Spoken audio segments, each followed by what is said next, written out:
السلام علیکم ورحمۃ اللہ وبرکاتہ. ناظرین، استقبال ہے فکر و خبر اسٹوڈیو میں. میں رضوان احمد ندوی ملکی اور عالمی اہم اور خاص خبروں کے ساتھ. تو ناظرین، اب بڑھتے ہیں خبروں کی تفصیلات کی طرف. مدھیہ پردیش ہائی کورٹ نے ایک مایوس کن فیصلے میں دھار ضلع کی تاریخی کمال مولا مسجد کو ہندو فریق کے حق میں دیتے ہوئے اسے مندر قرار دے دیا ہے.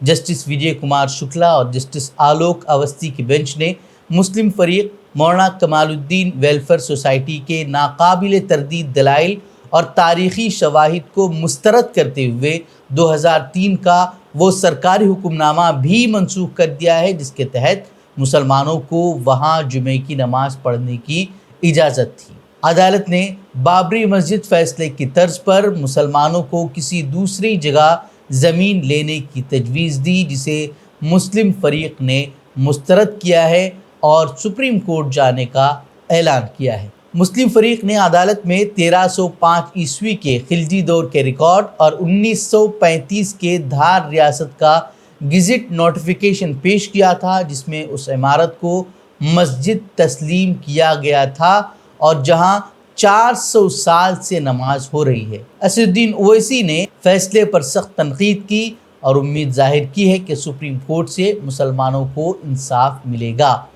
آج فرائیڈے تک میرا اپوزیشن تھا. بابری مسجد کو تو رات کے اندھیرے میں وہاں پر مورتیاں رکھ کر ممبر رسول پر مسجد کو بند کر دیا گیا. میرا تو پوزیشن آج بھی ہے. میں نے کہا تھا کہ بابری مسجد رام مندر کا ججمنٹ غلط ججمنٹ ہے جو آستھا کی بنیاد پر دیا گیا ہے اور میں نے کہا تھا کہ یہ ججمنٹ جو آج اس وقت آیا تھا یہ ایسے کئی چیزوں کو کھول دے گا. تو اس وقت کئی لوگ مجھ سے کہے تھے کہ اویسی تم خاموش بیٹھو. میں نے کہا آج خاموش بیٹھیں گے جو خاموش بیٹھنے کے لیے مجھ سے کہہ رہے ہیں. آج دیکھ لو آج کیا ہو رہا ہے. جس ججمنٹ کا میں نے حوالہ دے کر کہا تھا کہ دیکھو یہ ججمنٹ سے کئی چیزیں کھولی جائیں گی. اب ریلیف بھی آئیڈینٹیکل ہے. ظاہری حالات کے پیش نظر مسجد کے باہر اب سیکیورٹی سخت کر دی گئی ہے اور یہ جو فیصلہ دیا گیا ہے اس کو لے کر مسلمانوں میں شدید بے چینی پائی جا رہی ہے. مغربی بنگال میں حالیہ اقتدار کی تبدیلی کے بعد نئی بی جے پی حکومت نے مسلم اقلیت کو نشانہ بناتے ہوئے گائے، بیل اور بھینسوں کے عوامی مقامات پر ذبیحے پر سخت پابندی عائد کر دی ہے. محکمہ داخلہ کے نئے حکم نامے کے مطابق اب کسی بھی مویشی کو ذبح کرنے سے قبل سرکاری سرٹیفکیٹ لینا لازمی ہوگا جو صرف 14 سال سے زائد عمر کے یا ناکارہ جانوروں کے لیے ہی جاری کیا جائے گا. خلاف ورزی پر 6 ماہ قید کی سزا مقرر کی گئی ہے. ناقدین اور مسلم حلقوں نے اس قانون کے وقت پر شدید تشویش کا اظہار کیا ہے کیونکہ یہ حکم عید الاضحیٰ سے چند ہفتے قبل لایا گیا ہے جس سے مسلمانوں کی مذہبی روایت، مسلم قصابوں اور گوشت کے تاجروں کا روزگار بری طرح سے متاثر ہوگا. یاد رہے کہ انتخابات کے فوراً بعد کولکتہ میں کئی مسلم گوشت فروشوں کی دکانوں پر بلڈوزر چلائے گئے تھے، مساجد کے خلاف شرانگیزی کی گئی تھی اور اب حکومتی سرپرستی میں عید الاضحیٰ سے قبل اس طریقے کا قانون وہ لایا جا رہا ہے. وہیں مسلم رہنماؤں کا کہنا ہے کہ عید کے موقع پر ایسے سخت قوانین سے اقلیتوں میں خوف کا ماحول پیدا ہوتا ہے اور شرپسند عناصر کو ہراسانی اور ہجومی تشدد کا موقع مل سکتا ہے. الہ آباد ہائی کورٹ نے ایک اہم فیصلے میں ان 8 مسلم نوجوانوں کی ضمانت منظور کر لی ہے جنہیں وارانسی میں دریائے گنگا کے کنارے ایک کشتی پر افطار پارٹی کرنے کے الزام میں گرفتار کیا گیا تھا. جسٹس راجیو لوچن شکلا اور جسٹس جتیندر کمار سنہا کی الگ الگ بینچوں نے ان نوجوانوں کو رہا کرنے کا حکم دیا ہے جس کے بعد اس مقدمے کے مجموعی 14 ملزمان میں سے 8 کو ضمانت مل گئی ہے. یاد رہے کہ ان مسلم نوجوانوں کو 17 مارچ کو بی جے پی یووا مورچہ کے ایک مقامی رہنما کی شکایت پر گرفتار کیا گیا تھا جس میں افطار کے دوران چکن بریانی کھانے پر جہادی ذہنیت اور مذہبی جذبات کو ٹھیس پہنچانے جیسے سنگین اور متعصبانہ الزامات لگائے گئے تھے. سیشن کورٹ سے ضمانت خارج ہونے کے بعد نوجوانوں نے ہائی کورٹ کا رخ کیا تھا جہاں سے انہیں اب بڑی راحت ملی ہے. عدالت کے اس فیصلے کو بے جا ہراسانی کے خلاف انصاف کی جیت قرار دیا جا رہا ہے.